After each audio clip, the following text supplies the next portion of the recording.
Women have the power to transform this world.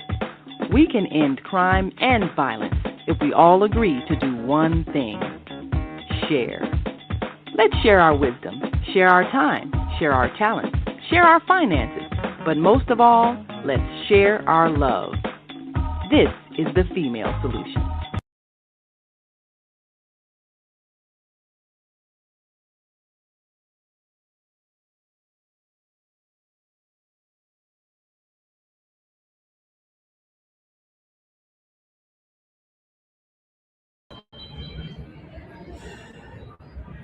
Ni hao, wo jiao, Naima Latif.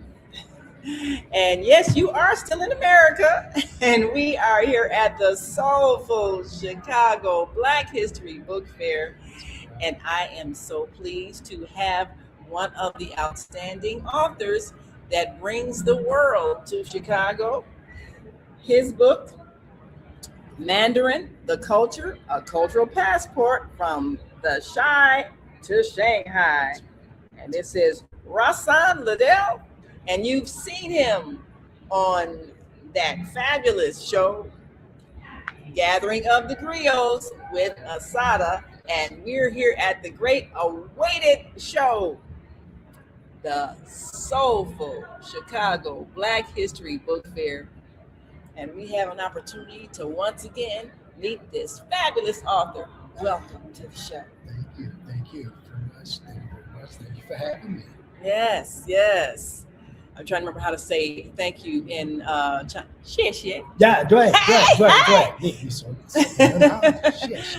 Now, of course, we teach you all how to say thank you in 16 different languages every day when you watch the show. So make sure you watch the ending, because we're seeking to make multilingual people. So tell us how you came to write this book. What is your history as obviously someone who's traveled outside of Chicago? How did you happen to produce this book? Okay. Well, again, thank you for having me on.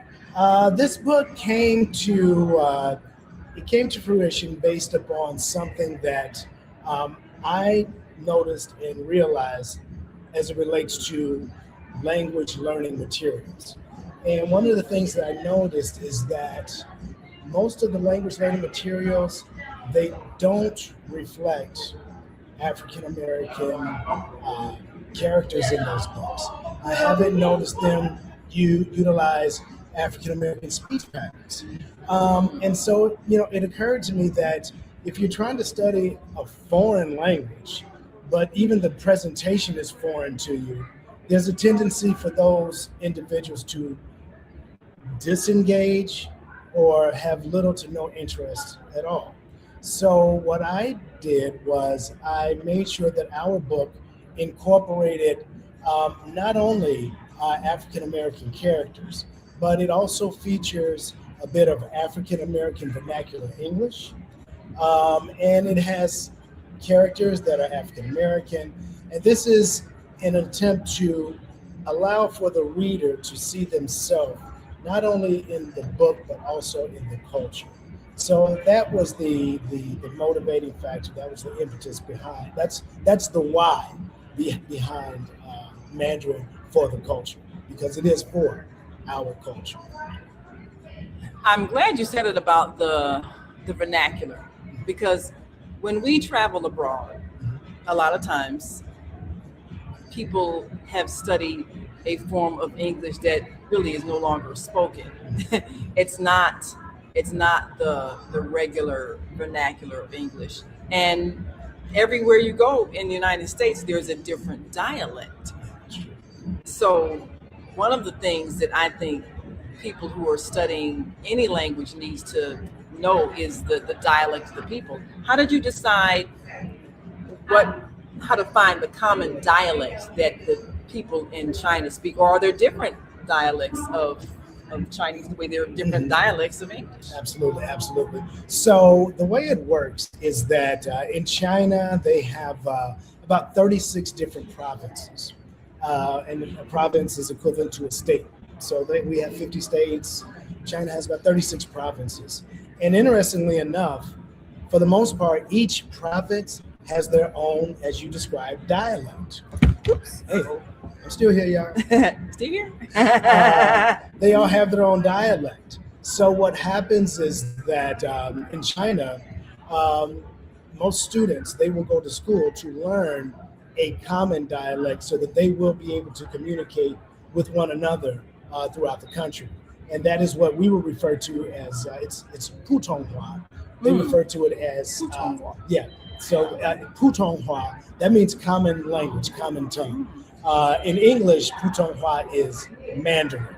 So my meaning is that most Chinese students, citizens, they will go to school to learn Putonghua, or the common tongue, so that they communicate between each of their provinces, between each of their differing dialects. And so my book, the language, the dialect that I use is the Putonghua. And that way, it won't matter which province one of our learners goes to, they will not only be able to speak in a way that they're understood, but most importantly, as it relates to the confidence, they'll be confident in knowing that they understand what is being communicated to them. So my book is written using Putonghua. My book also has Chinese characters, and it also uses the pinyin system, which is a way to make it it simplifies the characters, because truth be told, if you see a Chinese character, you really don't have any idea how to pronounce that character.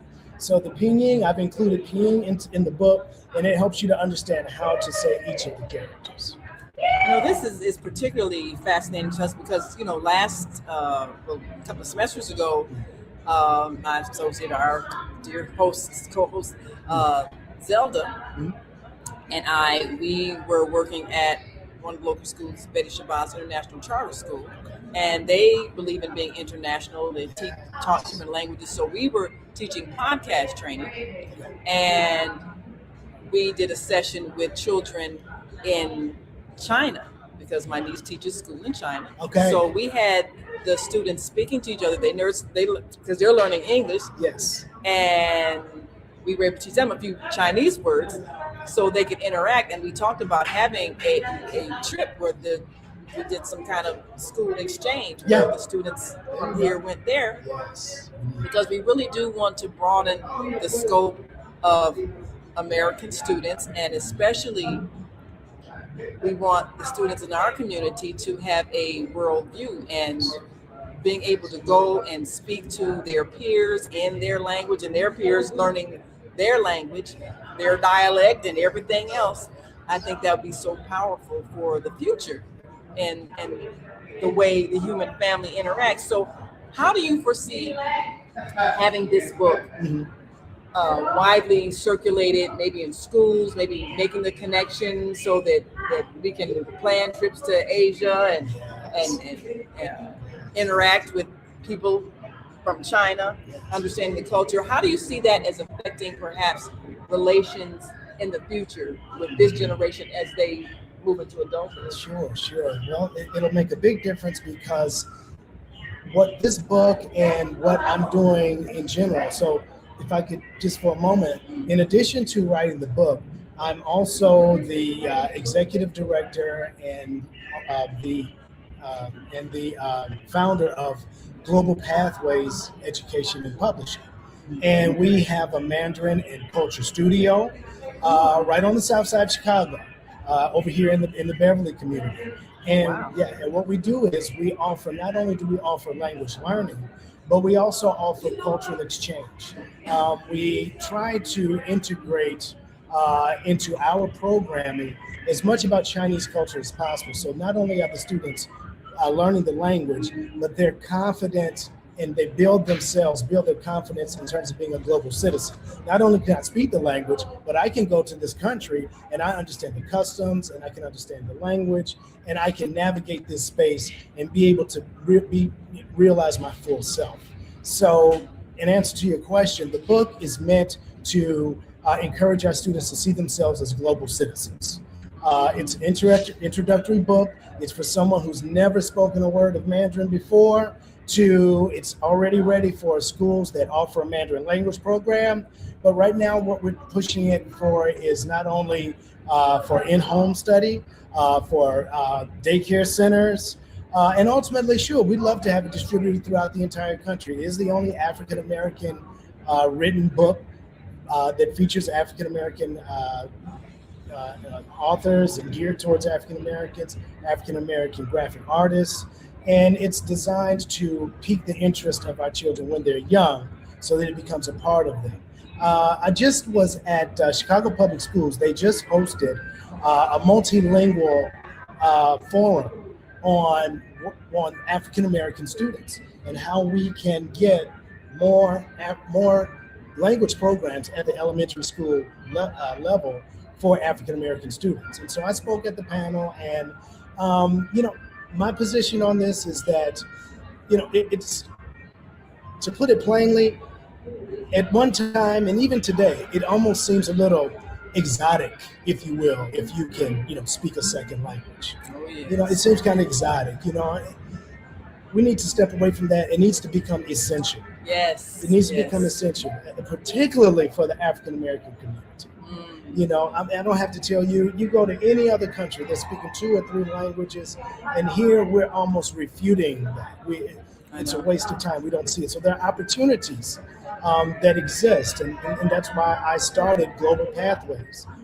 When I came back from teaching in China for nearly 10 years, I noticed that there was a gap between global opportunities and the people who have access to them.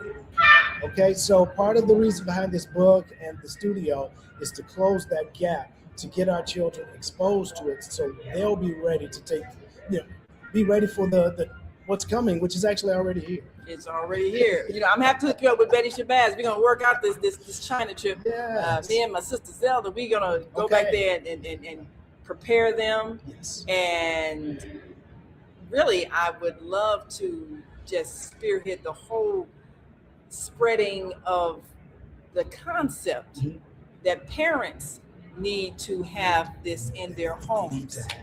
You said it. Because we have to be multilingual. Everybody else's children learns multiple languages. And I'm grateful. My daughter, she went to Betty Shabazz International Charter School, and she has traveled abroad. She speaks 4 languages. I'm bragging on her now because, As you should. yeah. She speaks 4 languages, y'all. She's been in about 30 different countries, but she's a global citizen, and that's what we have to have all of our children. Get out the hood. Go to the world. We are global people, and we can master any language.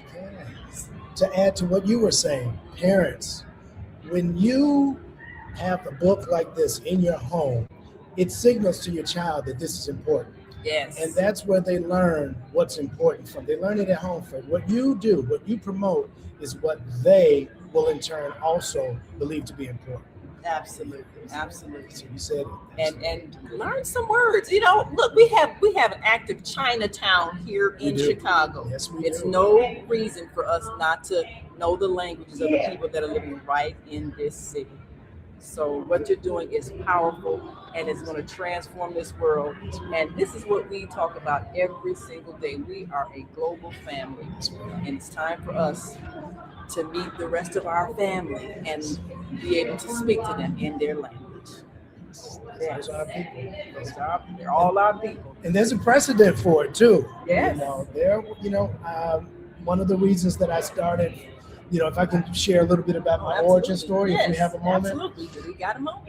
Right here. So how I actually became so interested in China. It started during my undergrad. I studied undergrad here. I'm a native Chicagoan. I attended Lynn Bloom. Swoop. Swoop, swoop. Okay. I attended Lynn. Don't play with my Lynn Bloom.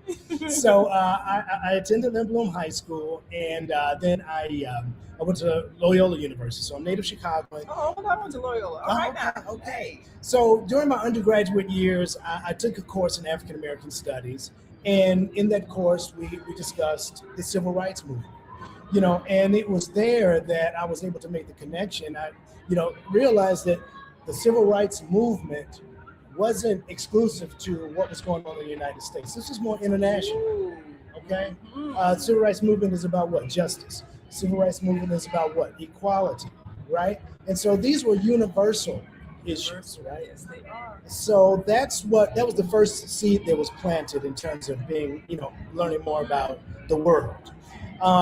Later, I was taking a course in marketing. I was a marketing business major, taking a course in marketing. And in our course, we were talking, it was international business, and we were talking about, China's growing economic development. It was developing as a nation. So, this was something that stuck in my mind when I was an undergrad. And jokingly, I said to myself, you know what? Look here, man. All you got to do is sell one thing for $1 to everybody in the country, and you're a billionaire. so I said that in jest, but it was just something that stuck in my mind. Wow, emerging market. This is something. So fast forward, I was working. I had been working for a while, but that job the position was eliminated. So I was at a crossroad, and the opportunity presented itself to me to travel to China for 6 months. Ooh. Yeah, just to teach the language. So I took a chance on that and went over, and 6 months led to almost 10 years. Oh, wow. Yeah, almost Wow. 10 years. Yeah. Oh, my. Well, that is amazing. Well, I believe that your story will erase a lot of fears that people have, especially in the area of any Asian country that we have been kind of overwhelmed by. And it's not necessary. You can learn any language. You can come to understand any culture. And you can appreciate every history, like you said. Everybody has had to go through a struggle for equality. And all of us need to develop appreciation for the history of other people so that we know it's not just us that had to fight for rights and freedom and all that. It's everywhere. Everybody has had to do this. So we can stop being afraid and we can get to know our brothers and sisters over there in China. So come on down to the Soulful Chicago Black History Book Fair. Get this book and you'll meet so many very powerful authors, and you need to add this to your life. But thank you so very much. We appreciate it. We'll let you get back to your table so you can make that money. Zaijian. Okay. Zaijian. Okay, I got another one. Thank you so much. We own shit. Well, we will continue on with more interviews at the Soulful Chicago Black History Book Fair. We're going to greet our global family, and then we'll be right back and show you some of the amazing sights here at Little Black Pearl on 47th and Greenwood, right here in Chicago. We'll be right back. Let us greet our global family watching from all across the world.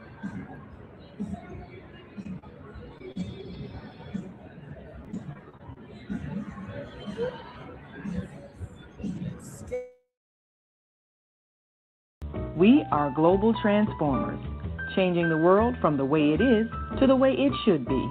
We are one. Wherever we live on this earth, we are one human family. On behalf of our team of radio hosts, I'd like to extend a greeting to all the members of our family, whenever and wherever you may be listening around the world. To our family in China, Ni Hao. In India, Namaste. In Japan, Konnichiwa. In Korea, Annyeonghaseyo. In Russia, Здравствуйте. In Germany, Guten Tag. In Poland, Dzień dobry. In France, Bonjour. In Spain, Hola. In Italy, Ciao. In Egypt, Ahlan wa sahlan. In Ghana, Akwaba. In Nigeria, Peleo. In South Africa, Sawubona. In Senegal, Nangadef. In Kenya, Jambo. In Israel, Shalom. In Pakistan, Afghanistan, Palestine, and Saudi Arabia. Assalamu alaikum. Greetings, and may peace be upon you all. Join us live on the on-air radio network called 727-731-5192. We want to talk to you.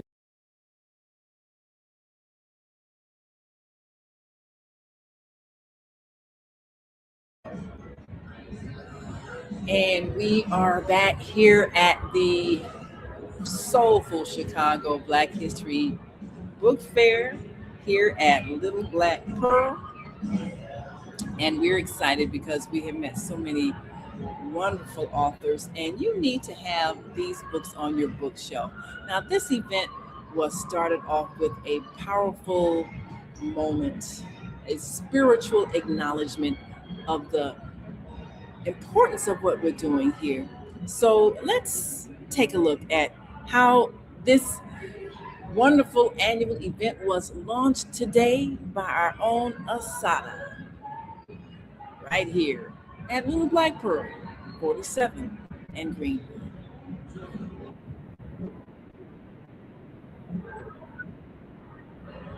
Wait a minute, let's.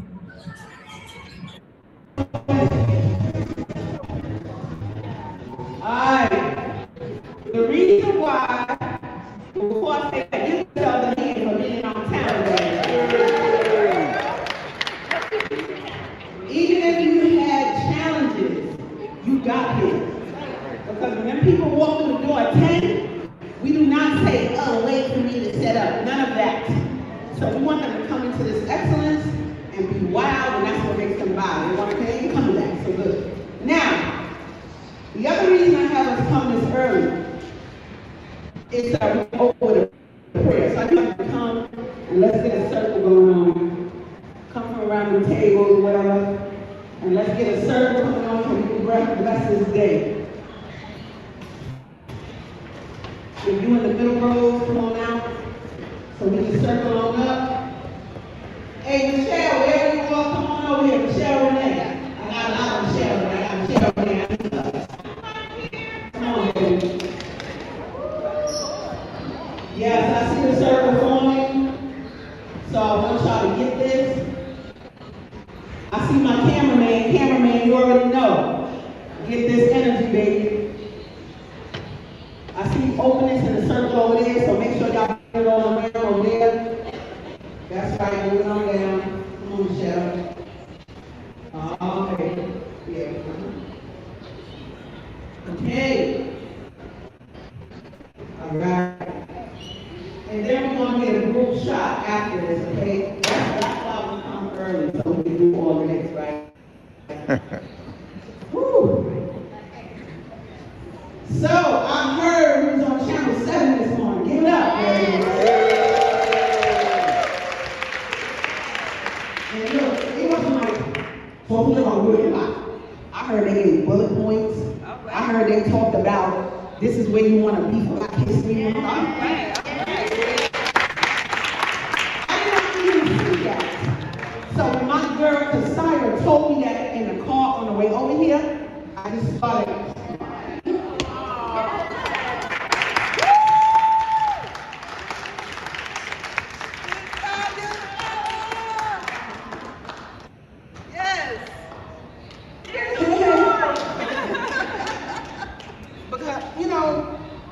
It takes not only putting this on, but you got to put it on well, and then you have to agree with me. You have to see it as valuable for it to be something. So if you're here, you saw this as valuable. Yes. The Creator got you today, baby.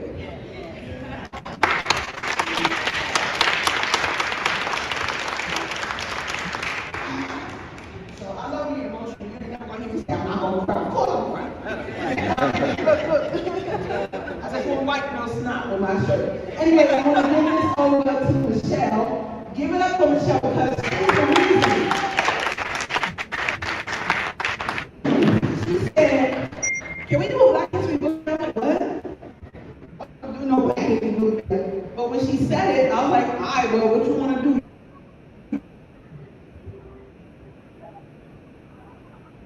Help with, but it's because of her you're saying.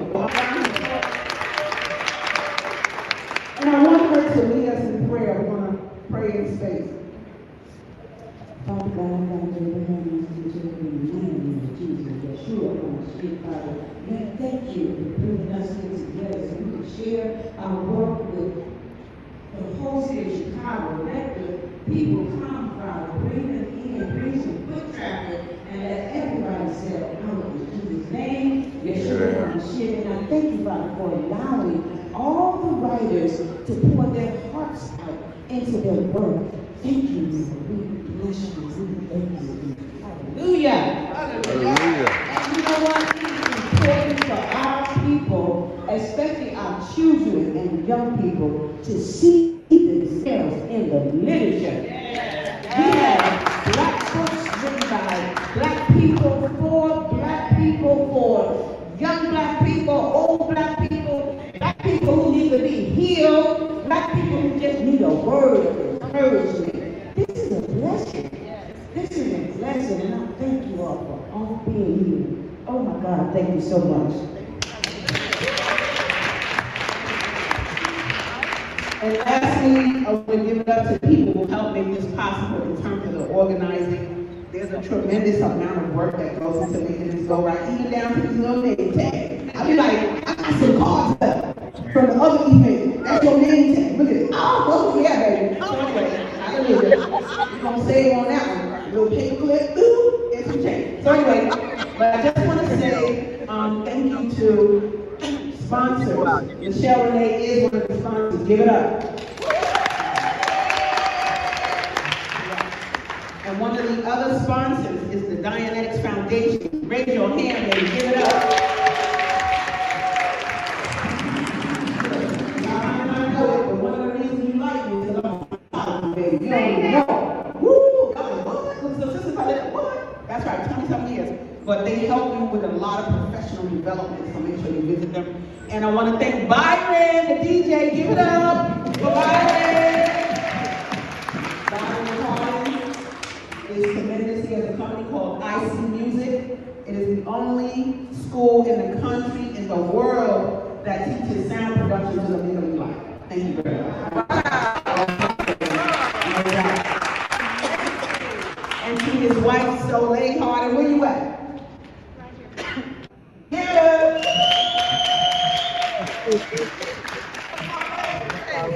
She has a brain that I don't have.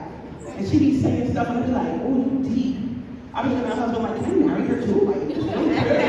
So she helps me sift through how it all works. So thank you, sponsors. There are other sponsors that will be out throughout the day. But let's go today and make this a wonderful, productive day. Yo, get your social media rolling live. If you live, and I'm live, and he live, and she live, they're gonna be like, what? What? So get it out there and let's make a lot of money into y'all. Get it, please.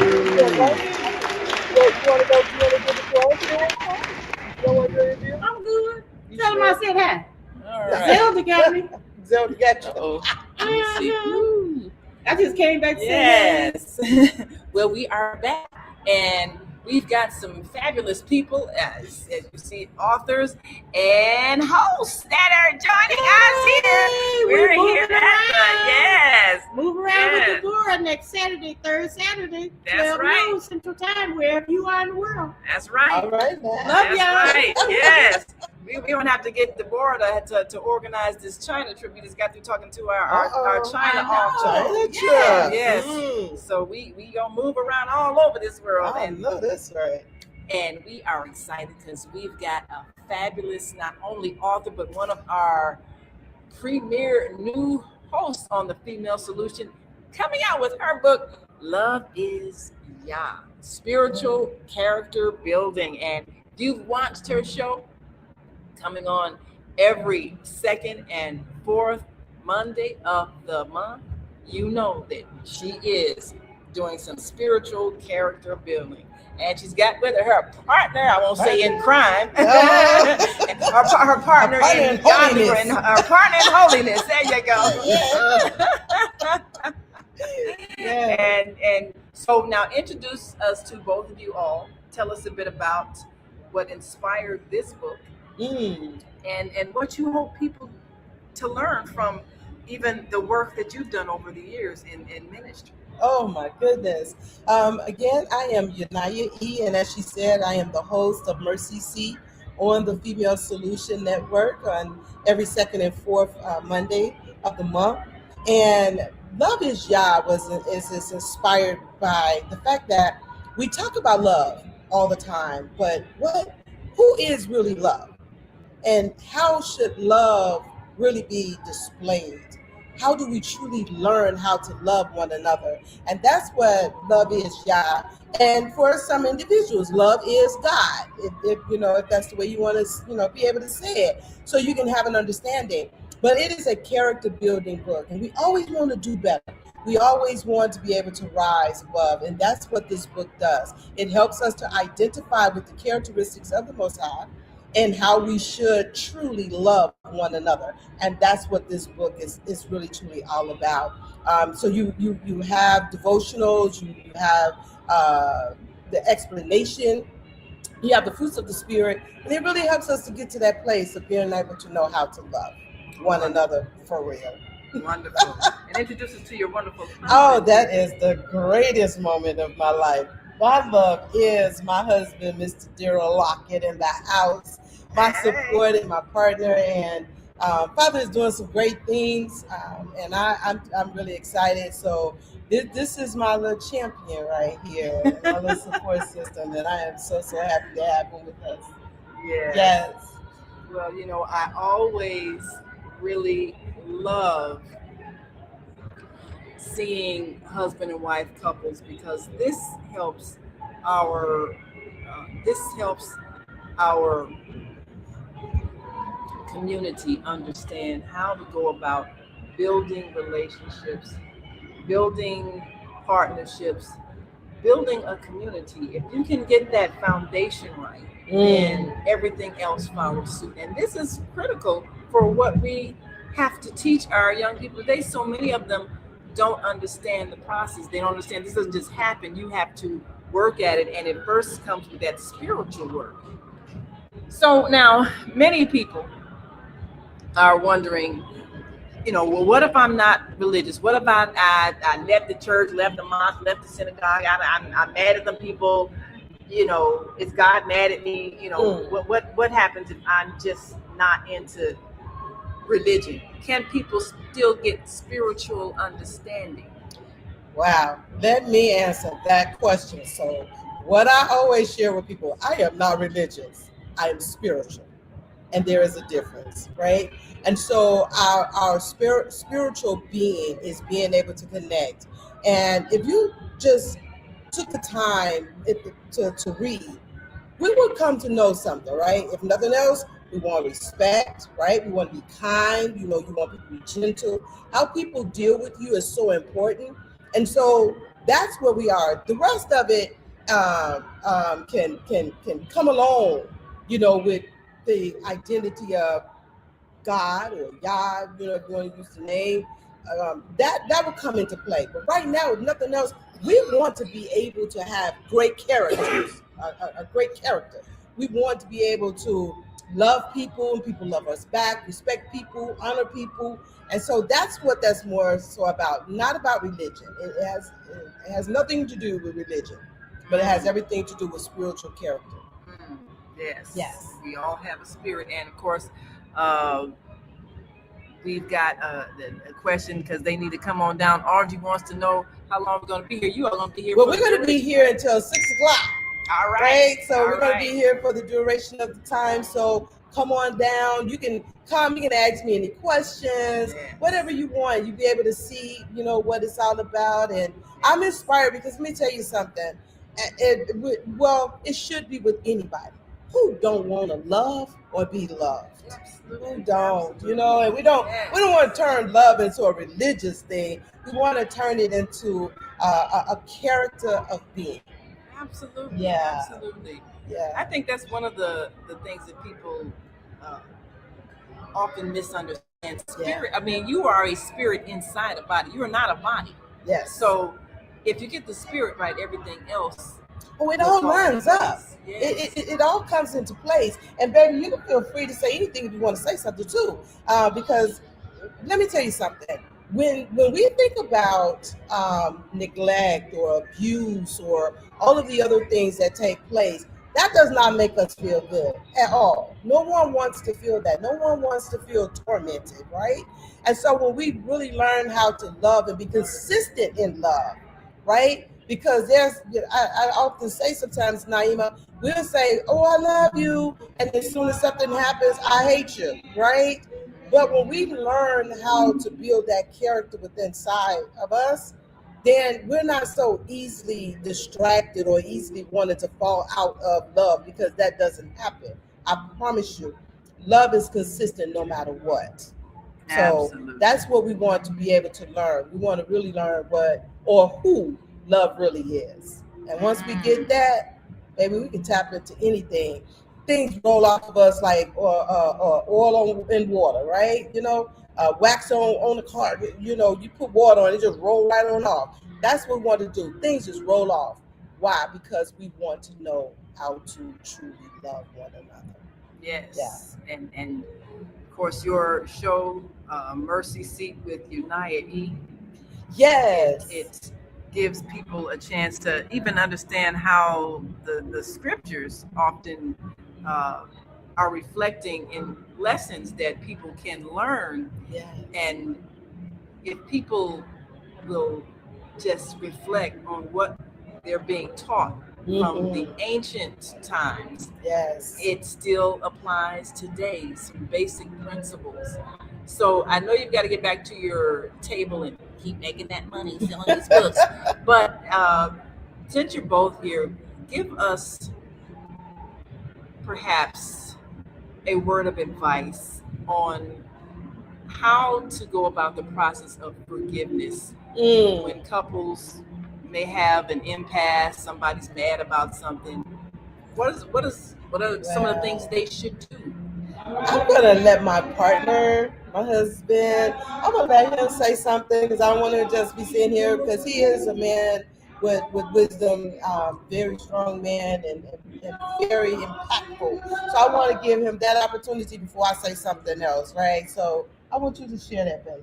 Well, briefly, in regards to the topic of forgiveness, it took me 58 years to find out why it is important to forgive yourself. Believe it or not, we go around, I talk about it all the time, we go around, forgiving people and asking for forgiveness. But the harm that we cause people had to do with the harm that we cause ourselves first. And as the old saying go, hurt people hurt people. And when you're hurt, the only way you're going to find healing is to be able to admit that you have a problem, analyze that problem, deal with that problem, and then once you can deal with you, you'll be able to deal with others. But until then, forgive yourself. That right there, see, I told you he has some meat. Didn't I tell you he has some meat? Because let me tell you something. Even from a spiritual perspective, if we were to say biblically, right? When the word says, if you do not forgive men their trespasses, the Father won't forgive you of yours, right?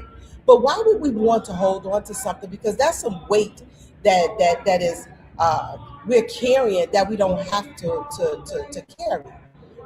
I had a lady that comes on my women's group. And let me tell you something. We were talking about forgiveness. And when we went in and we were talking about forgiveness, and it was a movie, and I'm not a part of the movie. I'll get royalties from the movie, but I will want to share. It's called The Shack.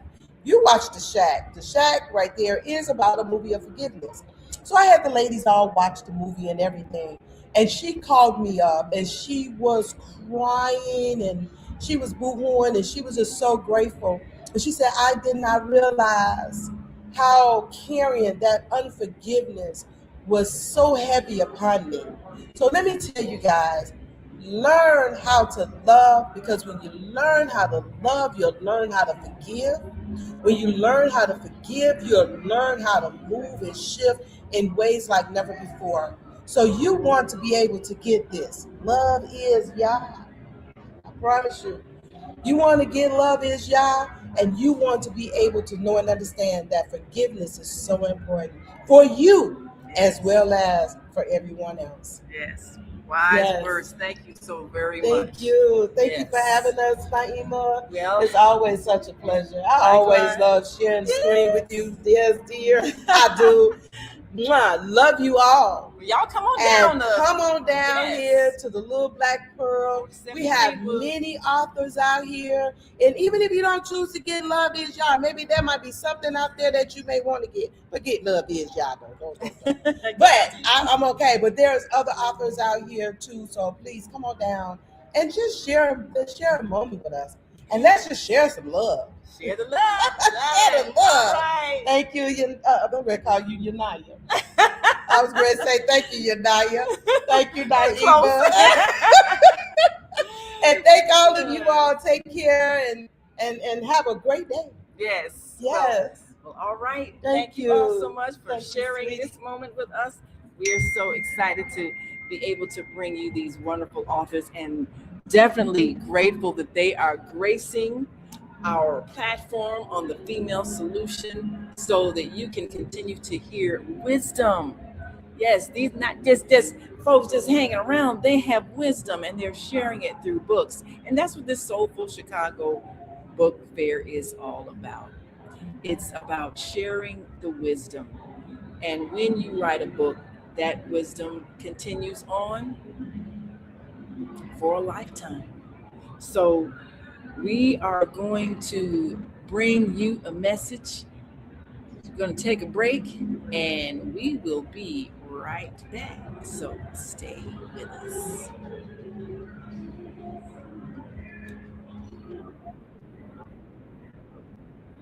Education Nation, live on the Female Solution Global Network. Every second and fourth Sunday, 12 p.m. to 1 p.m. Intention of Education Nation. All right, let us see if we can bring on this image. Peace and love. I'm Michelle Renee, host of Education Nation live. Wait.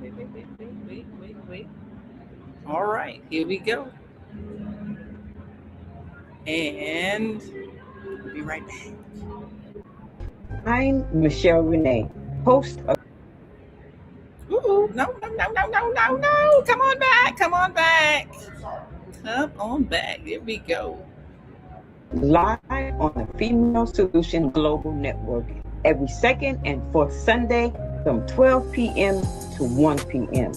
The intention of Education Nation is to raise awareness about the literacy crisis and to offer information to combat the problem. The goal is to awaken an army of reading coaches and mentors. You will experience guests who are doing their part in the community to ensure youth in their circles are reading and thinking critically. I look forward to serving you in this capacity.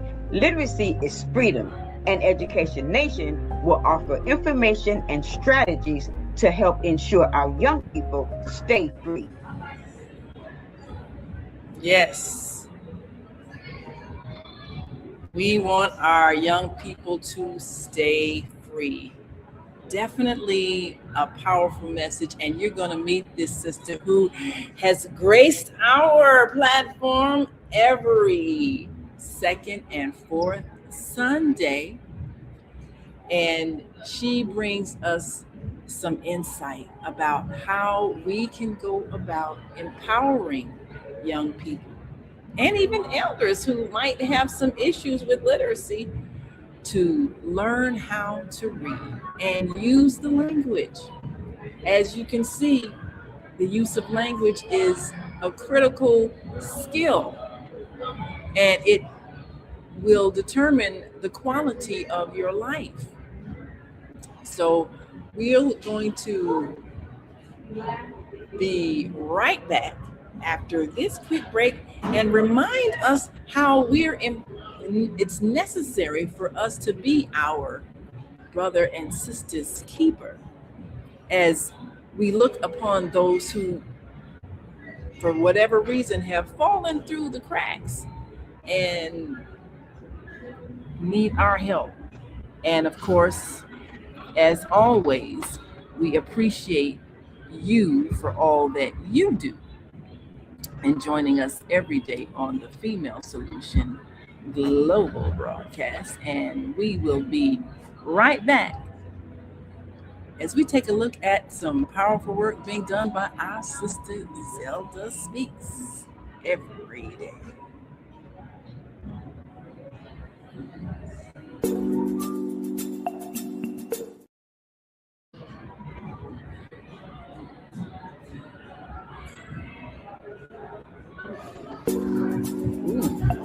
Smells like.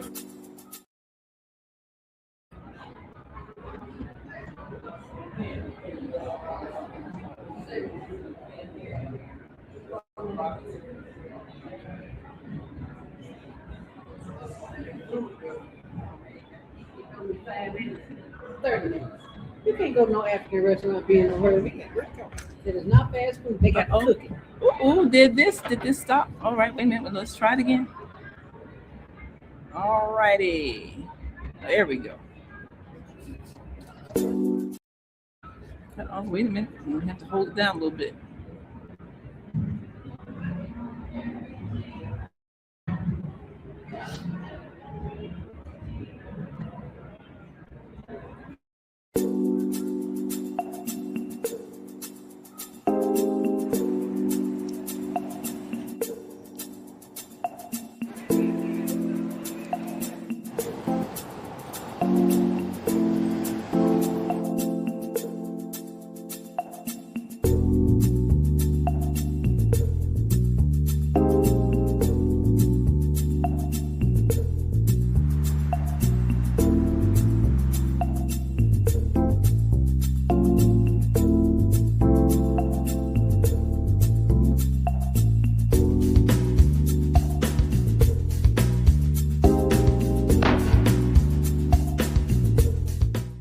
Housing for the homeless, because my little brother, in which we're doing this documentary for, Douglas Robinson, your death will not be in vain.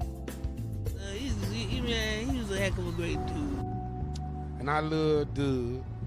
Doug loved me. Just being around him, he had a good spirit. He was a healing person. They are there. Get SROs back. When you give to the poor, should not be forced out of their neighborhoods when it goes through a period of transformation.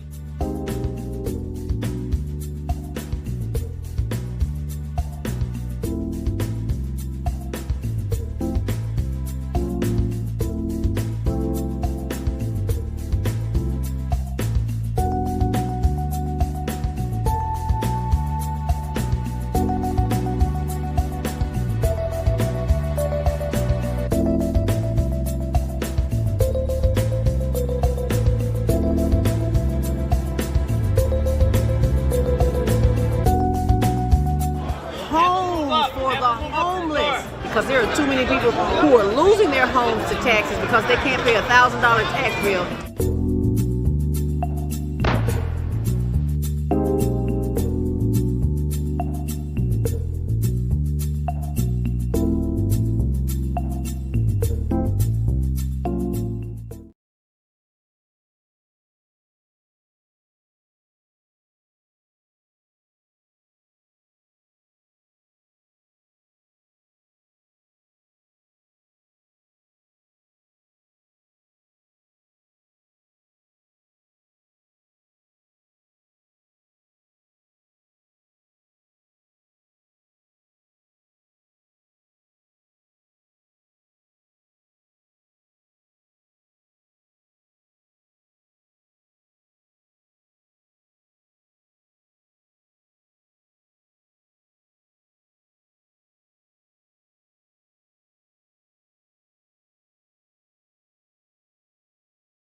more about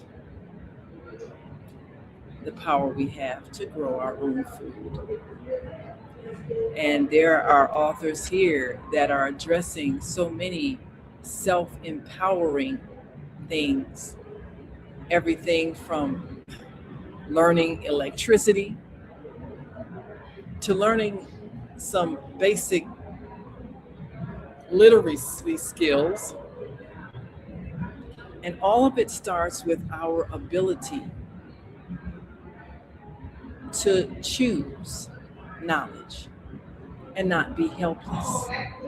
So naturally, if we are sharing information and people are having a chance to learn something through a book, then we want them to learn it. And we showed you the very powerful opening of this event. Opening with prayer, because people are on a spiritual mission. Definitely on a spiritual mission. And that's what the book fair is about. So we just want to remind you of the importance of this event, especially because so many authors are here to introduce you to knowledge that you can get without going to college. You can get this information by simply purchasing some books and reading. And that's the importance of the Soulful Chicago Book Fair. And every Tuesday we introduce you to authors. Let's take a look. What's up, guys? It's Osada, the host of the Gathering of the Griots podcast, part of the Female Solution. Want you to... Let's see if we can bring her on the screen.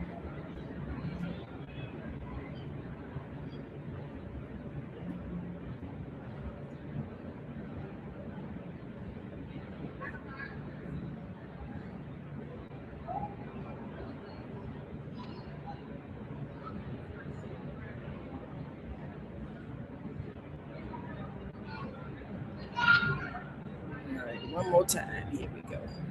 What's up, guys? It's Osada, the host of the Gathering of the Griots podcast, part of the Female Solution. Want you to join us every Tuesday morning from 7 a.m. to 8 a.m. And guess what we do? We interview authors of the Soulful Chicago Book Fair. The books, the experiences, the lifestyles, all of it with fervor. So be there right on the Soulful Chicago Book Fair YouTube page or on the Female Solution Facebook page. We look forward to having you and all our literary essence. Peace. I can't leave. Yeah, I need to get somebody. I can't leave though, because I can't leave.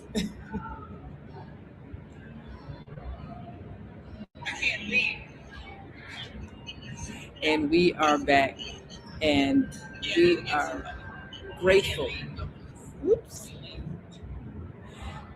We're grateful that every Tuesday we have had a chance to meet some of these authors up close and personal. We've had a chance to talk to them. We've had a chance to get to know the reasons why they are choosing to share their information.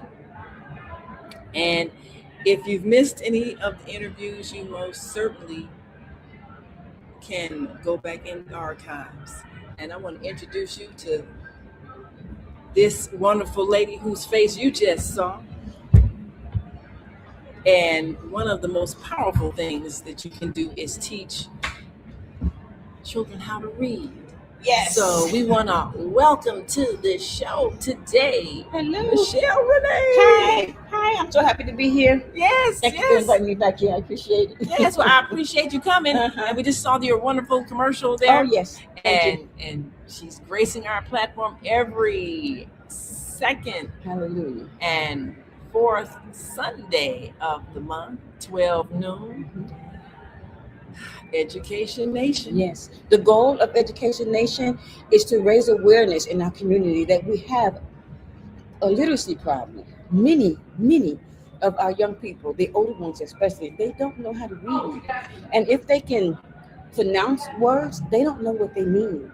And they have a hard time using those words in context and using context clues in their reading. They are, I hate to say it, but we have a problem. And so the goal of Education Nation is to make us aware of the problem.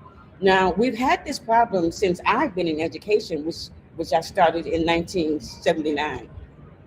And it has not gotten any better. So what we need to do as a community is we need to come together and let the village be the village for real. We say all the time that it takes a village to raise a child. Well, I would like to suggest and challenge that the village look at the young people around you, in your household, next door to you, cousins. If you're somebody's aunt or uncle, tap into the children around you and be a mentor and a tutor in reading. Make sure that they can read and understand. Buy them books. Come to the Soulful Chicago Black History Book Fair right now. And the next time we have this book fair, make sure your children can read. Make sure that you're not relying on the school system to ensure that they're reading. Do not rely on the school Rely system. on your to have family. Your own home library. Yes. Come on down here. I mean, there's so many books that you can add to your library, and you should be reading them to your children until they can read. Yes, please. And when they see you reading, that will encourage them them to to the library. read. Take them to the bookstore. We know that we have a bed and a dresser set of dresser drawers in our children's room. Put a bookshelf in there, and put books make in sure it. that there are books on it, and as they grow and mature, that you rotate those books. Yes, we have a problem, y'all, and we got to figure out how to do this. We got to make sure our children stay free, and I'm serious about that. Reading was free. That. So tell us about your book. I brought this book over because it is it's a story about a grandmother who experienced a difficult marriage. She realized that she should have chosen better as a young woman. So she wrote all of her experiences down in her journals, and they were tucked away in the attic. Her grandmother, her granddaughter, happened to go in the attic to help her do some cleaning, and she found her journals. And it came in a timely manner because the grandmother sees that her granddaughter is choosing wrong. She's choosing the exact same way that she chose as a young woman. So she uses the opportunity as a teachable moment to use her journals to tell her granddaughter how to choose a mate. And it's a very interesting story. Come to the book fair and get it, or you can find the book on my website, michellerenee.com. All right, fabulous. You know, as you tell that story about, and I was just having that conversation with a sister the other day, the fact that we have to start teaching young women how to make better choices. We do. Before they make the choice and get in a big, huge mess. Absolutely. Because then, it makes it so much more difficult. The choices we make before shape the world. Yes, absolutely. And the children that we're bringing into the world, when we bring them into difficult circumstances, when we're not quite mature enough to make good decisions. Yeah. It impacts our children. It impacts everybody. So we need our mothers to understand the power that they have in the decisions that they make. Even in your household, like you said, have a bookshelf. When you buy your children a whole bunch of toys and all they do is sit around and or play video games or stare at a screen, and you're not encouraging reading, you're disempowering them. And let them see you read. They have to see you reading. They have to see the connection between reading and the power to choose, the power to make good decisions, the knowledge. They have to see it. It's not something you send them off to school to do. They need to do it at home. Definitely. So I'm so grateful that you with Education Nation are sounding the alarm. we need to handle this illiteracy issue before it engulfs us. And we've got some comments here, and so excited. Yes, happy Sunday. Yes. Happy first And day of says, the week. Happy Sunday. Yes. So grateful that you all are joining us. Come on down. If you're in the Chicagoland area, come on down to the Soulful Chicago Black History Book Fair here, 1060 East 47th Street. That's 47th in Greenwood. And if they're out of town and miss you, give us that website again. MichelleRenee.com. MichelleRhnea.com. MichelleRenee.com. Yes, and if for any reason you couldn't write fast enough, just rewind the video, or you can go to our website, thefemalesolution.com. Her information is all there, along with the dates of her shows. So you can, it's the second and fourth Sunday. That's right. Every month. Tune on in, 12 noon Central Time. The thing about the show is you won't only hear my voice. You're going to hear the voices of other educators who agree that we have a problem and who have answers for what they're doing about it and what they would suggest that you do about it. Let's be the village that we always talk about. That's right. It takes a village to raise our children. Let's be that now. It's time. It's time to be that village.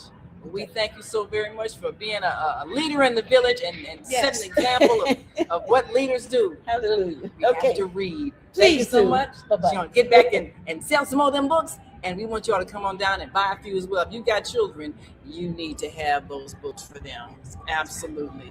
And this is a critical thing. I've seen so many children's books here, and I really think that parents have to choose to buy their children books as gifts, as opposed to just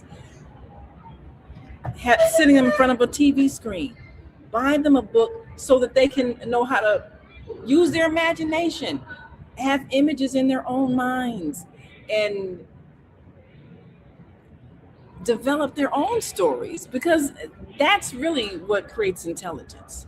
Using your imagination. When you sit them in front of a screen all the time, they don't have to think. They don't have to think, and they won't think if they're not challenged to think. So we're going to take a break and take a look at some of the things that you can enjoy during the week on the Female Solution Global Broadcast. Welcome to Masterforce with me. Alrighty there.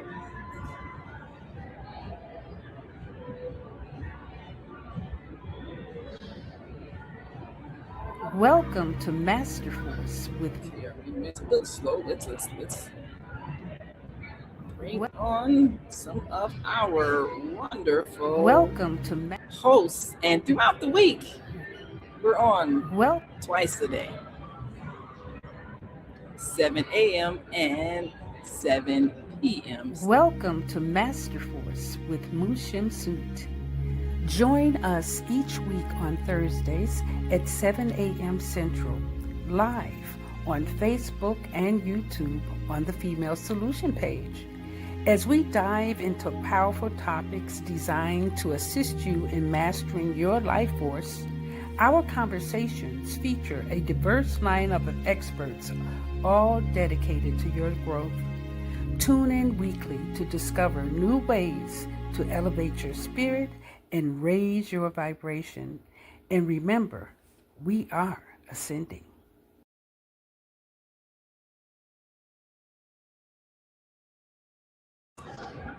Yes, we are ascending. We are making a difference. And, there's some of these books that you probably need to be getting for your children. So let's take a look, because you have a chance to make some decisions about how your children are going to spend their time. And when you buy them a book, you're giving them power. So take a look at one of these that could possibly address something that your child understands. Oh, wait a minute. Let's try it again.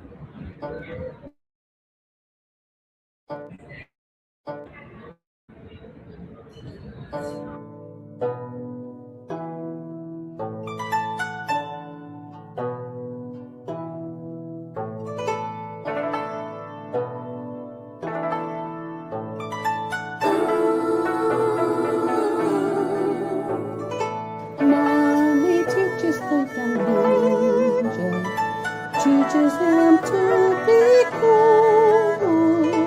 Mommy teaches the young ninja, teaches him to take a breath.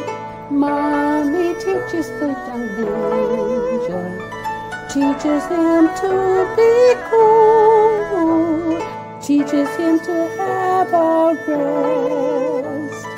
Mommy teaches the young ninja, teaches him to be cool, teaches him to do his best. Mommy teaches the young ninja, teaches him to be cool, teaches him to ace his test. Mommy teaches the young ninja, teaches him to be cool, teaches him to trust himself. Mommy teaches the young ninja, teaches him to be cool, teaches him to choose good food. Mommy teaches the young ninja, teaches him to be cool, teaches him to see his best. Mommy teaches the young ninja, teaches him to be cool. Mommy teaches the young ninja. Yes. Well, we are certainly grateful to have with us none other than Mama Joy, who is one of those that has been with us on the Female Solution for the past several years, and you can see her shows in the archives, and we're seeing her as a guest periodically, and maybe seeing her pop up once again. Yes. Doing international work. She's here at the Soulful Chicago Book Fair. Tell us about some of your purchases that you have been inspired to get. Well, I tell you, number one, thank you. Thank you, my sister Naomi. You know, it's always a pleasure to be a supporter of Soulful Female Solution. Yes. And I was delighted yesterday to new host. Yes. Yesterday, and I welcome invite each one and every one of you to really find out about these amazing hosts that are coming up on this channel, because they're doing a fantastic job. And today I was so stunned by the quality and the number of young women and even older women, the number of women that are publishing now. Yes. And we have a voice now. Yeah, and one stood out to me as soon as I saw it. They said, "What to do?" Ooh. And maybe that's something says, "What to do when you believe in something." What do you do? So what do you do when you believe in something? Yeah. Wow. And that's DJ Towns Thompson. Yeah. What do you do? And what is it you believe in? Yes. Because whatever it is that you believe in, you should be in the process of doing something with it. That's right. Right Don't now, just talk we about need it, be about it. Be about it. And so I really want to hats off to you for inviting me here, and I'm not going to hold up because you've got other folks that Tell us a little bit about yourself before you leave, because this is an international person. So tell us about some of your work before I gallivant. Well, well, yes, I've been blessed to go to a number of places, and I am my last trip to Korea, I don't know how many people know of the kind of persecution that women are having all over the planet, particularly in those who are in religious realms, And with the female solution, I really appreciate it because it reminds me that no matter where you are as a woman, we are the answer to the solution. Hello. Yes. All right. Because Mama we've discovered, that. That's right. Yes. Well, Minister Farrakhan he says that a nation cannot rise no higher than a woman, than its woman. And then yesterday, as I was preparing for a talk later today, the Spirit gave it to me that a nation cannot rise as high as a mother believes or think about herself. Ooh, that's it. What did we just say about women and the way they need to make better choices? Think about yourself. You are reflecting the whole nation. So the nation can rise no higher than how we think about ourselves. That's powerful. Yes, absolutely. So before you go, tell us where you'll be speaking at today. Today I will be speaking on here, Facebook, on YouTube today, and it is about mothers healing the nation. Because as we come into the belief of something new or something that we believe in, and I'm so happy to be still a part of the team of Female Solution. Always wanted to we are here always to encourage. Yeah. and feel good about that. And I have talked so many years now, even through my pain and my suffering. But now I see that the power is in being able to move out of the pain and speak of the joy. When we're able to interpret, knowing that the divine mind of God does nothing to defeat us, does nothing for harm, it's always for our good. The lessons we must learn how to learn. Learn how to learn. We must learn how to learn the lessons and turn these afflictions and these pains and sufferings into victory. Why? Because we're still here. We're still here. That means our job is not done. Unfinished business. Unfinished business. Yes, right. Emancipation is on the paper, but now we got to bring them, emancipation in our lives. That's right. Close that one out. Bring it out to fruition. Bring it out. That's right. Do the unfinished work.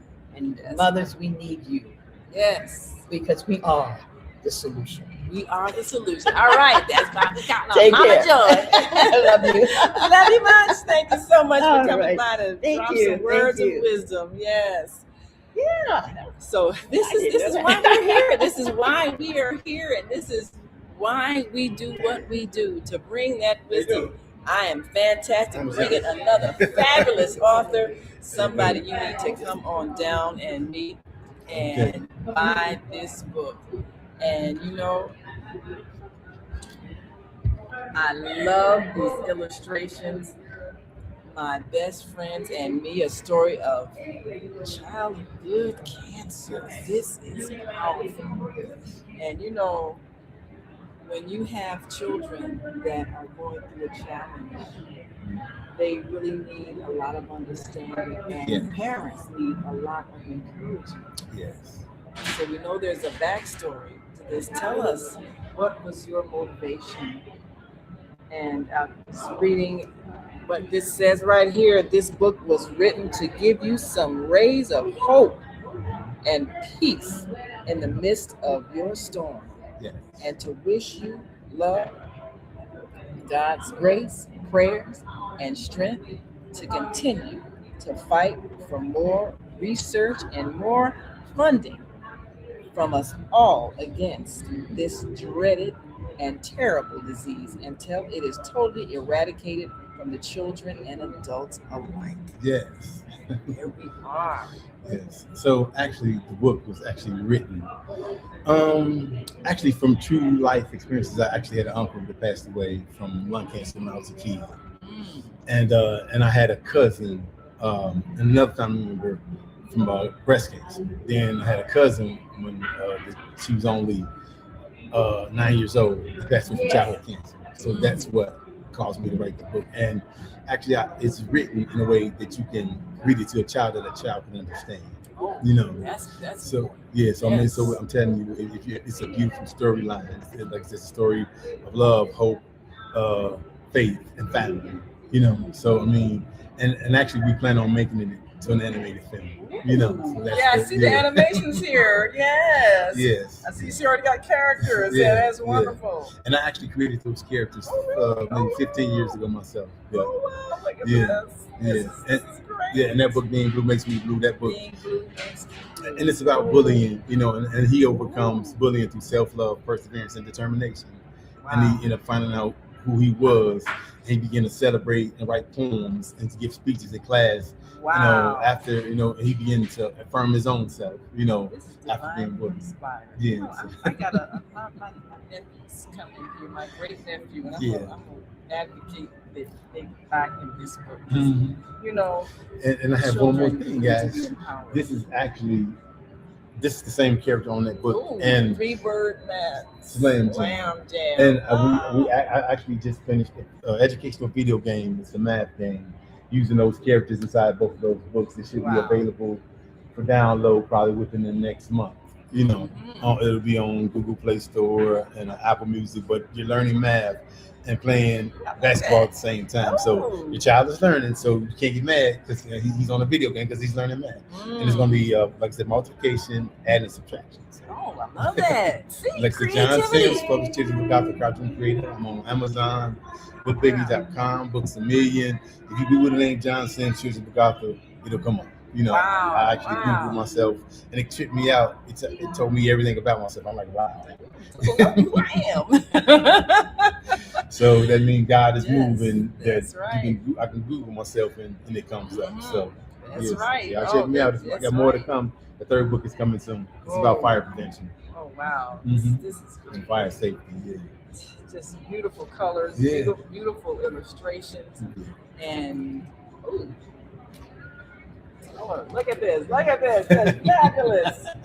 Thank you guys. Wonderful, and such an important story because parents don't know how to talk to children who are going through challenges, health challenges, challenges at school, and a lot of times children don't know how to talk about when they're bullied because sometimes they are made to feel ashamed, like, oh, I want you to know I'm scared. These are the kind of books that open the subject. Yes. So we are excited. And we want to thank you for coming by. You all come on down here, buy this book, and make sure you read it with your children. Yes. You won't be disappointed, I promise. You will not be. Yes. Now tell us your name one more time. My name is John Sims, published children's book author, cartoon creator. I got more books to come. I got one about a spelling bee, and I got one about fire safety and fire prevention coming out soon. And then the video game, you know, and the animated film soon after. So, John Sims, y'all can Google it, y'all can check it out. Y'all won't be disappointed, you know. Spelled like it sounds. JOHNSIMS. John Sims. There we go. Thank y'all so much. Thank you so for much. The support. All right, we'll let you get back to selling these books, making that money, and put smiles on children's faces.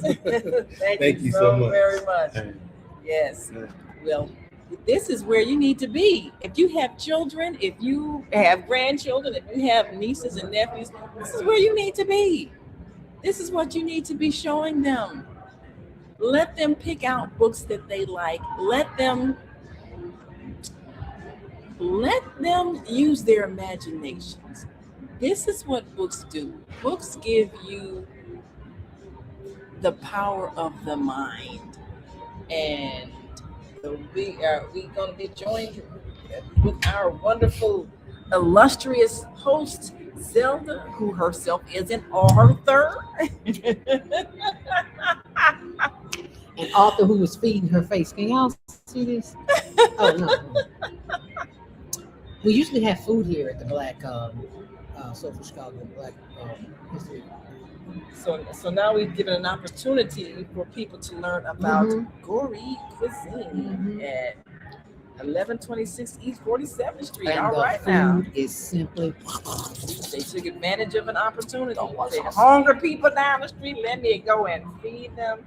Yes, and this looks like some good stuff too. And I want to thank you, Asada, for not having food here today so that we can experience this food. All things Because in it is divine simply order. exquisite. Just like you are, my sister. Just black excellence. Yes. Just excellence, period. All over the place. Oh yes, this is really. I mean, I am so impressed with these authors, and if we can get parents to build a library in their home, get some books, like one of our previous speakers said, get a bookshelf. Okay, you got the bed, you got the dresser, get a bookshelf in that room and This put books in it. Is not going to help them. This books will. You always talking about your babies stay in your pocket. They want all your money. Give them a reason to want to go in your pocket. Yes. Teach them. And you know, children who can speak another language, their income doubles and triples and quadruples. So while they're on their phone TikToking, have them big bocking with a book. Book bocking. Absolutely. We better coin that word. I know. To get a pat on. But yeah, you know, and I think about the experience that we had with the children in China. And because see, they're learning. That reason my nieces, they're teaching, because they're learning English, and they're learning, and just like my daughter taught children in South Korea, they want the American dialect. They're not, you know, learning from a computer. Mm-mm. They want to speak the language as we speak it. They learn in a slang. They learn all because their intention is to be global citizens. They can travel and talk to people and not sound foreign. So they already understand. Yeah. So we need to be doing the same thing. We need to be teaching our children how to speak the language that the people speak, so that they can interact. They can go anywhere in the world and work. Babies are already, you birth geniuses. Yes. So let them become the genius that they are. Don't stop them with these so-called toys. You're Bill Gates and what's this other guy name said they don't even let their children use iPads, and they made iPads. What does that tell you? People do not stifle the intelligence of their own children. So do not stifle ours. When I listen to some of these rappers, you know, when you talk that fast, that means your brain is moving fast. That's right. And you can put words together and they rhyme and they got a rhythm and everything. That means your mind you are genius. Genius level. That's where you are. And don't let nobody tell you anything other That's than. right. And if they do, tell them come see us. That's right. We got a story for them. We got a story for them. We're going to tell them the real truth. The real deal, Holyfield. Yeah. That's right. So when our children get the knowledge in their minds, then they can reinterpret it in their own language, in their own culture. And I have heard some great political satire coming from some of our young people. They can make a rap out of all kinds of things. So we want all of you who are watching this to make sure in your child's bedroom is a library with books that they can read. They get bored, take a book off the shelf. What about their own books? Their own books. Because kids like to see them. Children like to see themselves in the books. Just like when you look at a movie and you want to see yourself, your children want to see the same things in their books. That's so right. We can teach them how to write their own. Ooh, that sounds like a project. Okay, let's make it happen. And that way they can get out your pocket. Because they'll have their own pocket to dip into. Well, you know, and I know she's working her table, but we talked to patients who wrote her first book at 7. Sure did. 7 years old. She hasn't been here yet. You know, she be working hard. You know, we go get patients. But if she got somebody who can watch her table for me, I'll watch her table because she needs to come talk because she's a young person. Yes.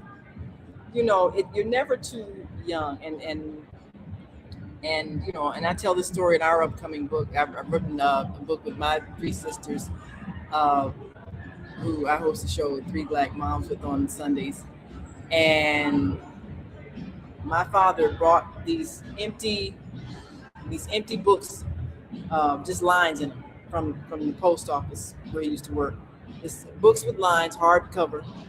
And said, well, it might be something you all want to just use, you know, write little stories. And my sisters, because I hadn't started school yet, my sisters, they were writing books, and they were like 6, 7, 8, 9, 10 years old.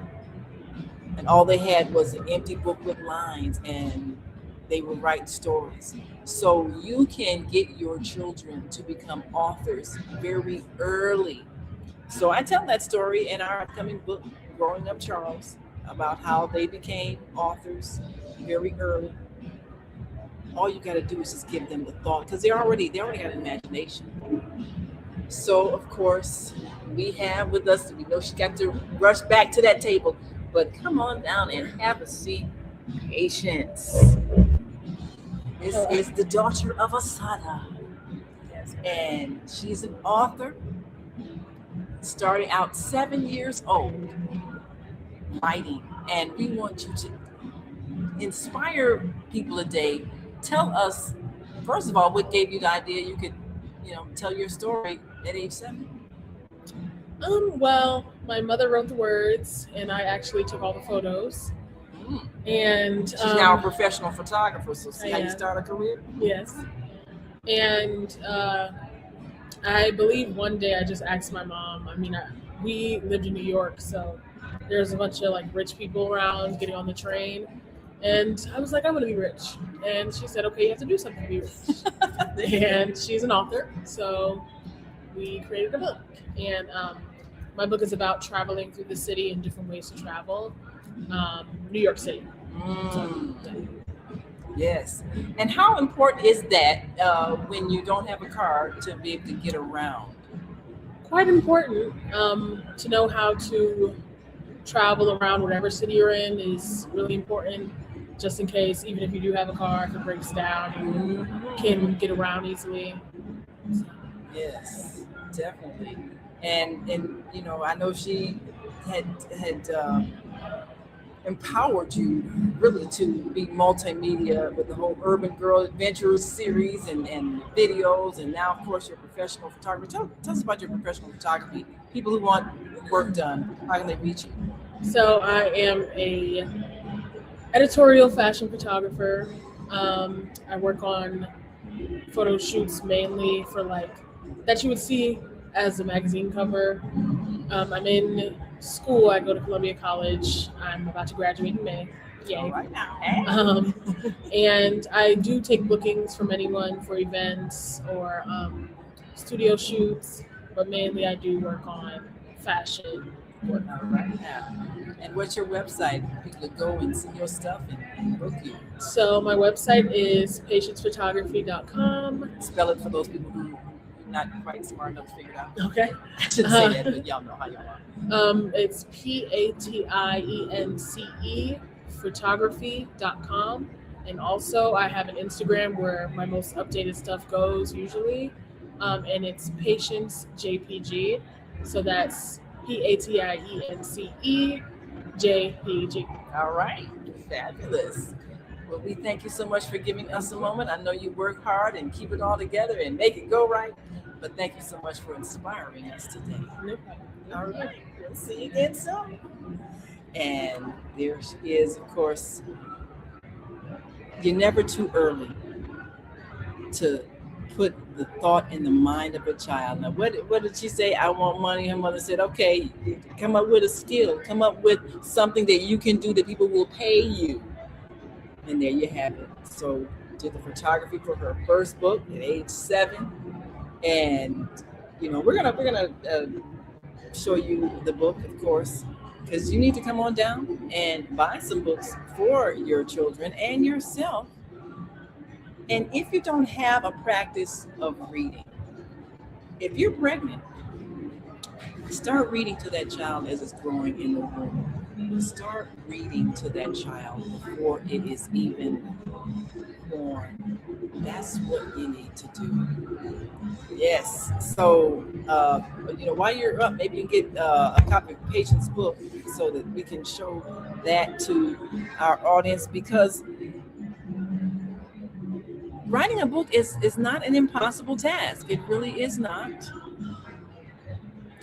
You have a chance to learn some things and teach some things. When you're an author, you have a chance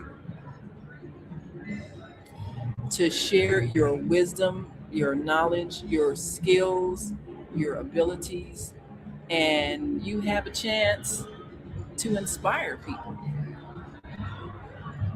And of course, look what we have here.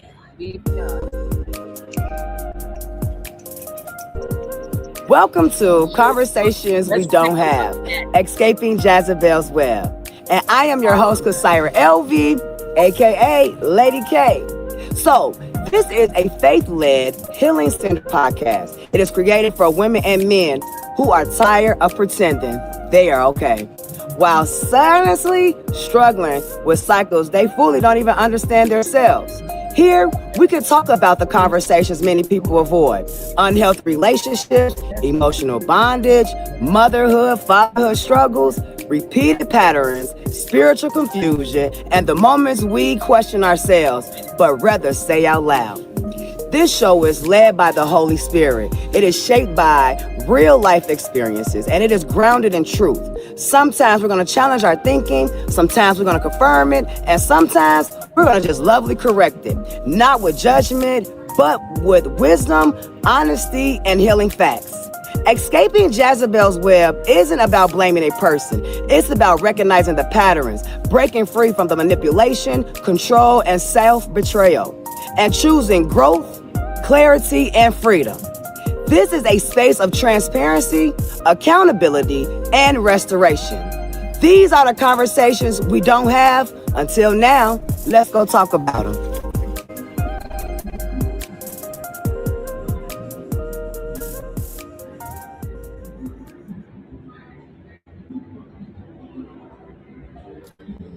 and that is Lady K, Kasaira, who you have been introduced to on the Female Solution Global broadcast, and you're excited. She's a new member of the team of hosts that bring you powerful, impactful shows, and you can watch her every second and fifth Saturday on the Female Solution. And we're going to meet her in a minute because she's also an author here at the book fair. And as we just met Patience, Urban Girls Adventures of Little Ladies in the City. Look at Urban Girls Travel. You see her looking out the window of public transportation vehicle. You know, the thing about children seeing themselves in a book, it inspires them. And knowing that someone 7 years old wrote the book, that is amazing. So now, of course, she's grown up, got her own photography business, starting out very early. We have to give our children a vision early in life. So we are all about inspiration and motivation. And that's why when we have a conversation, we want to leave you with the thought that you have the power to change your destiny and the destiny of so many others. And we've got some comments here. And, you know, I'm just loving this. Yes. Well, we appreciate you so much. Yes. And she said, Naima, you look like you're having fun there. Yes, I sure am. I'm having fun, child. I sure am. Thank you for watching. We are having fun. And the good thing about this is that these are people who have invested enough time in this where they can see that they're having an impact. They have an impact on their families. They have an impact on schools. People who work in schools can get books that can open their children's minds, whether it's learning another language, learning how to get around the city. I mean, just think about it. If you need to use public transportation, your child needs to know how to get around. They need to know how to navigate the city wherever they are. That is a skill. And it's too many people, get out, jump in a car. They couldn't tell you what street is where. If something happens and they get lost, they can't even explain what side of town they live on. So we need to empower our children with knowledge, and that's what is so impactful in this event. When people come up with a book idea and they're able to take that idea from thought to fruition, they see how they're changing lives.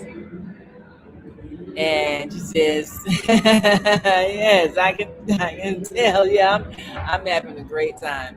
I love books. I've always loved books. And what made me have a love for books, and again, this is part of what we are talking about in our upcoming book, Growing Up Charles. My family name was Charles before I was married, all that sort of thing. But myself and my two sisters who've written this book, I talk about how our mother read us bedtime stories. We were very young, and so I know all of the classic fairy tales and everything, but she read to us, and that is a very important interactive activity, because when children hear you read, they learn language that much quicker. If you never talk to them, they don't learn to speak as quickly. And one thing, and I say this to all of my sisters and brothers who are of childbearing and child producing age, don't talk baby talk to your children. Speak to them, and I'm glad my mother told me this. When people talk baby talk, you're imitating the way your child is talking. Their child is trying to imitate you. They're trying to listen and hear and pronounce the words and syllables. So, it comes like, don't do that. Do not imitate them. Speak to them in a clear voice, enunciate, talk very clearly, because they will imitate the sounds that you make. That's how they learn. That's how they learn how certain words mean certain sounds. So when you read, they learn that certain letters mean certain sounds. So if a child can put together pictures and words, they learn how to read that much quicker. So this is a fabulous book that Patience has created, doing photographs, pictures at the age of 7. But you look at her talking about the progression of getting to one point of the city to the next, showing a picture of it. Next is the bus that takes us across town, and she's got a picture of the bus. I mean, these are the kinds of things that helps a child learn how to read. Picture, image, word, sound. So we want literacy. We want multilingual literacy. This book that shows the Chinese characters and the sounds and the words and the meaning. The sooner we give our children books that champion the cause of literacy and teach words and put together thought into words, the more intelligently they can speak. We hear a lot of profanity because that's the language that our children have learned. Ah, yes. Can't wait to meet them. Yes, absolutely. So we've got some activities going on outside, and we are excited because we have a chance to get more books, to meet more authors, and to introduce you to some of the people who are shaping thought. So we're grateful. And we're grateful for all of you who have joined us today and who are being a part of the revolution, the mental revolution. Yes, this is a revolution for sure. And we're going to show you a little bit of footage from earlier today, as this actually was a process in putting together this event. So we want to show you just a bit.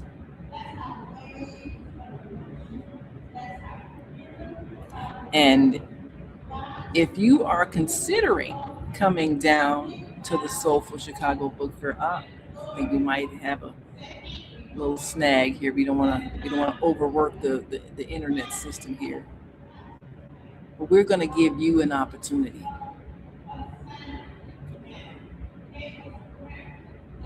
to hear more from these authors when you go back into the archives on the Female Solution Facebook and YouTube channels. Go to our YouTube channel and go to the Soulful Chicago Book Fair channel, the Gathering of the Griots, and watch some of those interviews, and they'll tell you all about these books. And hey, LaToya, yes. So for those who are influencing young people, surround yourself with books so that they will learn how to read and they will value reading. So we're going to remind you of a few more of our hosts during the week before we go, because we want you to join us every day on the Female Solution global broadcast so that you can be informed and inspired.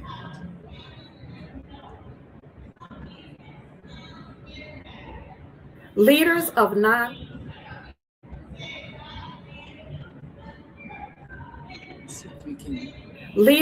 nonprofits empowering worlds. Let's go. But the vision that God gave me after. Leaders of nonprofits empowering worlds. Let's go.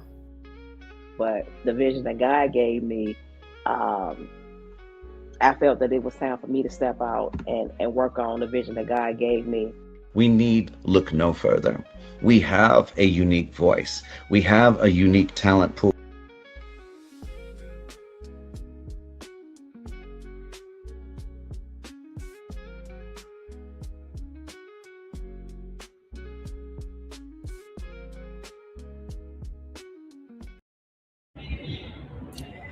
Yes, so join us every Thursday evening, and we will introduce you to Nonprofits Empowering Worlds with Bridget. And then we have on Fridays, of course, we encourage you to join us. Before we bring it up, let's remind you of our host, Yanaya. Forgive us. Can you have mercy? Please have mercy on us. Please have mercy on us. We repent of our sins. Won't do it again. Deliver us from this evil, chosen people. Please have mercy on us. Please have mercy on us. We repent of our sin. Won't do it again. Deliver us from this evil, chosen people. Yeah.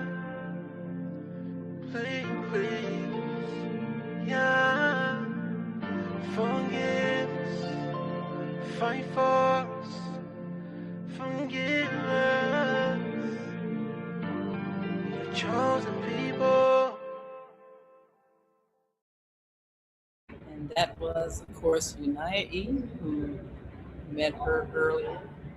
And also, we have, of course, she is on Monday evenings, every second and fourth Monday. Great new hosts. And we're appreciative of all of those who are part of the Female Solution global broadcast. And we're going to join our rest of our team out there at the Soulful Chicago Book Fair. So continue to watch as we bring you more insight and more authors who are having an impact on the world. And so we're going to wrap up here so we can join you all out there and have even more authors that we're introducing, and we're making sure that you can get out here and get your copy of these books, as well as books that you have seen throughout the year on the show, Gathering of the Griots. And let's show another host that you can enjoy during the week, so that you tune on in every Friday, 7 p.m.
And that was Cinderella on Fridays.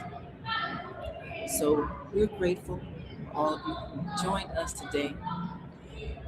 We want you to share this with your friends, but more importantly, if you're in the Chicagoland area, we want you to come on down and join us at the Soulful Chicago Black History Book Fair, where we will be here till 6 p.m. But of course, we want you to come in before then, because by then they'll be wrapping up and ready to get out the door. So at least get here by 5. And you can continue to follow us on Facebook Live, The Female Solution, and Naima Latif, and also Higher Learning Network TV show. And if you have missed any episodes, we urge you to go to the website, thefemalesolution.com. And if you are an aspiring writer, author, or any kind of creative artist, we want you to tune in to our shows and go to our website and contact us. because you may be an upcoming guest.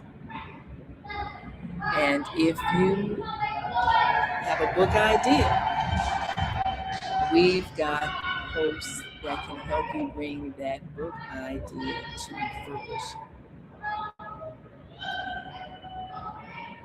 Well, that's all for this special at the Soulful Chicago Black History Book Fair. We want to encourage you to develop your idea. Join us as we continue live on Facebook, YouTube, Instagram, and join us every day, Monday through Friday, 7 a.m. and 7 p.m., and Saturdays and Sundays, 12 noon, all Central Time. So, continue watching, and until tomorrow, we want you to continue to shine your light.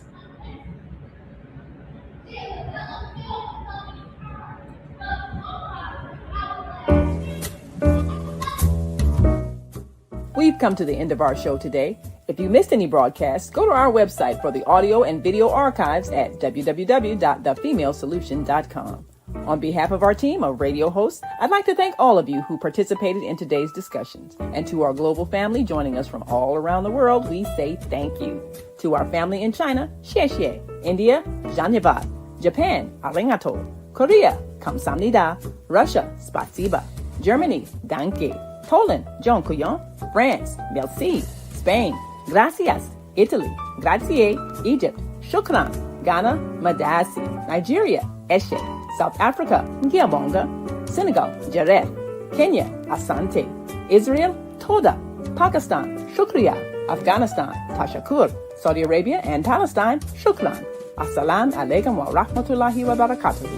Thank you, and may peace be upon you and the mercy of God and God's blessings.